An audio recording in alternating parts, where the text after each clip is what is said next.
कक्षा 9 में कृष्ण फाइली आपके यहाँ विषय गणित का वार्षिक परीक्षा 2024 पे ध्यान से देखना है। पहले तो आपके आते सही विकल्प का चयन करके लिखिए जो कि आपके 6 नंबर के रहने वाले हैं। ठीक है, तो आपको यहाँ पर थोड़ा जूम करके दिखाते हैं जिससे आप यहाँ पर अच्छी देख पाएंगे।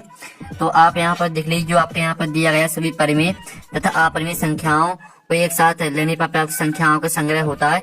तो आपका था परिमेय, बात आपका अपरिमेय और साथ आपका शून्य और दाता वास्तविक। तो इसका आंसर आपका वास्तविक हो जाएगा। फिर दूसरा आता बहुपद 5x है माइनस 4x की घात 2 प्लस 3 का मान जब x बराबर 2 हो तो है।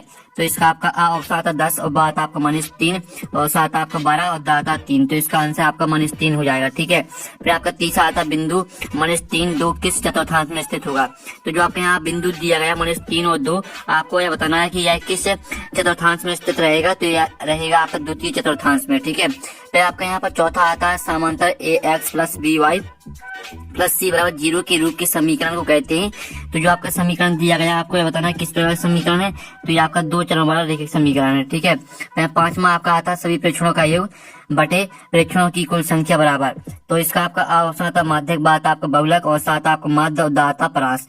यहाँ पर सभी प्रेक्षणों का योग बटे में प्रेक्षणों की कुल संख्या, तो इसको आपको माध्य कर देना। इसका राइट आंसर माध्य हो जाएगा। ठीक है, आपका 6वां आता है पूर्ण कोण का माप होता है। तो आपको यहाँ पर जो पूर्ण कोण है उसकी माप बताने कितनी होती है।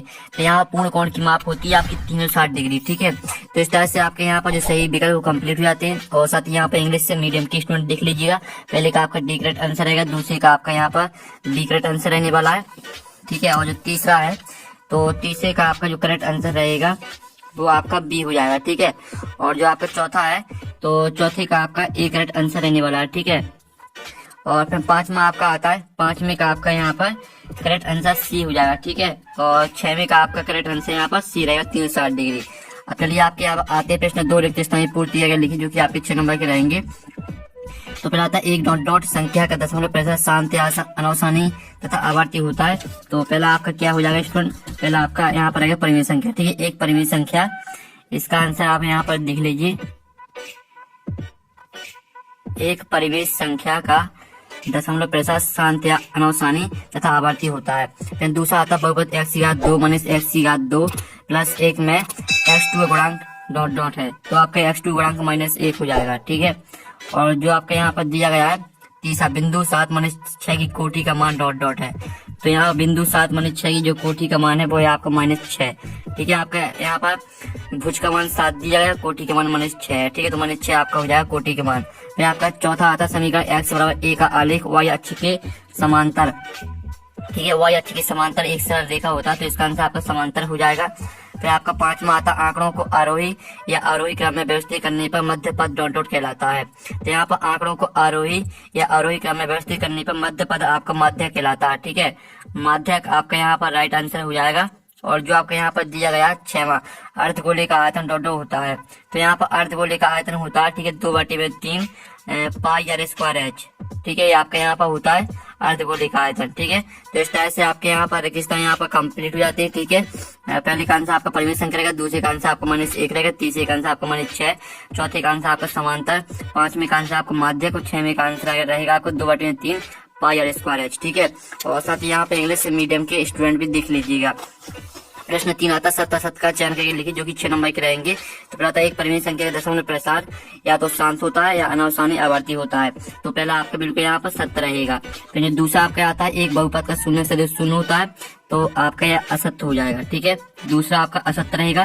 तो आप यहाँ पर अच्छे से याद करते जाइएगा। फिर आपका यहाँ पर देख लेते तीसरा आता है y अक्ष पर स्थित बिंदु की भुज हमेशा शून्य होती है। तो यहाँ पर y अक्ष पर स्थित बिंदु की जो भुज हमेशा वो आपकी शून्य होती है। ठीक है, बिल्कुल सत्य रहेगा आपका है। और जो आपके यहाँ पर दिया गया है रैखिक समीकरण का प्रत्येक हल रैखिक समीकरण के आलेख पर स्थित एक बिंदु होता है। तो आपका बिल्कुल यहाँ पर सत्य हो जाएगा। और जो आपके यहाँ पर दिया ठीक है रज्जु कोण की माप 360 डिग्री होती है। तो आपका यह असत्य रहेगा। ठीक है, और जो आपके यहाँ पर दिया गया है समबाहु त्रिभुज के तीनों कोण बराबर होते हैं। तो यह आपका असत्य हो जाएगा। ठीक है, तो इस तरह से आपके जो 7 सत्य है वो आपके कंप्लीट हो जाते हैं। साथ ही यहाँ पे इंग्लिश से मीडियम के स्टूडेंट भी देख सकते हैं। प्रश्न 4 आता है सही जोड़ी बनाकर लिखी, जो कि आपकी 6 नंबर की रहने वाली है। तो पहले आती है आयत है एक, तो आयत है एक आपकी चतुर्भुज से मैच कर देना है। तो दूसरी आती है वही अच्छे परिस्थित बिंदु है, तो इसको आपको 0-3 से मैच कर देना है। और तीसरी आती है ऊपरी सीमा प्लस निम्न सीमा बटे में 2, तो यहाँ पर ऊपरी सीमा प्लस निम्न सीमा बटे में 2 इसको आपको मैच कर देना है यहाँ वर्गित चिन्ह से। और जो चौथी आती है ठोस आकृति का उदाहरण, तो इसको आपको विलंब से मैच कर देना है। और पांचवी आती है ए भुजा वाले संभव त्रिभुज क्षेत्रफल, तो यहाँ पर ए भुजा वाले संभव त्रिभुज क्षेत्रफल इसको आपको √3 बटे में 4 × a² से मैच करना है। ठीक है, आपकी 5वीं। और 6वीं आती है समीकरण 4x + 3y = 12 का एक हल है। तो समीकरण 4x + 3y = 12 का एक हल है, तो इसको आपको मैच कर देना है यहाँ पर 0-4 से। ठीक है, इस तरह से आपकी जो सही जोड़ी है वो कंप्लीट हो जाती हैं। और साथ ही यहाँ पर इंग्लिश से मीडियम के स्टूडेंट भी देख लीजिएगा। ठीक है, तो यहाँ पे इंग्लिश से मीडियम के स्टूडेंट भी देख सकते हैं। अब प्रश्न 5 आता है आपका एक शब्द वाक्य में उत्तर दी, जो कि आपके 6 नंबर के रहेंगे। तो चलिए आपके यहाँ पर देख लेते हैं स्टूडेंट। पहला जो आपका यहाँ पर आता है 1/7 का दशमलव प्रचार किस प्रकार का है, तो इसका आंसर रहेगा आपका यहाँ पर अनवसानी आवर्ती।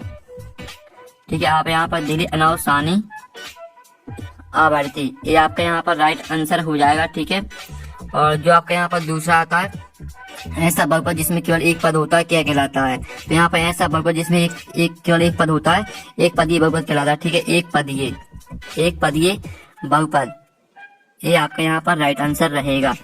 और जो आपका यहाँ पर आता है आंकड़ों 5, 3, 1, 9, 7 का माध्यक क्या होगा, तो इसका आपका माध्यक बराबर 5 हो जाएगा। ठीक है, माध्यक बराबर 5 आपका इसका राइट आंसर रहेगा। आपको जो आंकड़े दिए इनका माध्यक बताना, तो माध्यक 5 आ जाएगा आपका।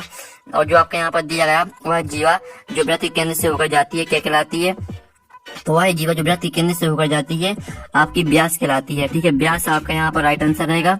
और जो आपका चौथा दिया गया त्रिभुज के तीनों कोणों का योग कितना होता है, तो यहाँ पर त्रिभुज के तीनों कोणों का योग होता है आपका 180 डिग्री। और जो आपका यहाँ पर दिया गया 6वां एक चतुर्भुज जिसकी सम्मुख भुजाओं का प्रत्येक युग्म बराबर हो क्या कहलाता है, तो इसका आंसर है समांतर चतुर्भुज कहलाता है। ठीक है, समांतर चतुर्भुज, ये आपका यहाँ पर राइट आंसर हो जाएगा समांतर चतुर्भुज। ठीक है, एक चतुर्भुज जिसकी सम्मुख भुजाओं का प्रत्येक युग्म बराबर हो क्या कहलाता है, तो इसका आंसर है समांतर चतुर्भुज कहलाता है। ठीक है, इस तरह से आपके एक शब्द वाक्य होता है यहाँ पर कंप्लीट हो जाते हैं। साथ ही यहाँ पे इंग्लिश से मीडियम के स्टूडेंट भी देख लीजिएगा। ठीक है,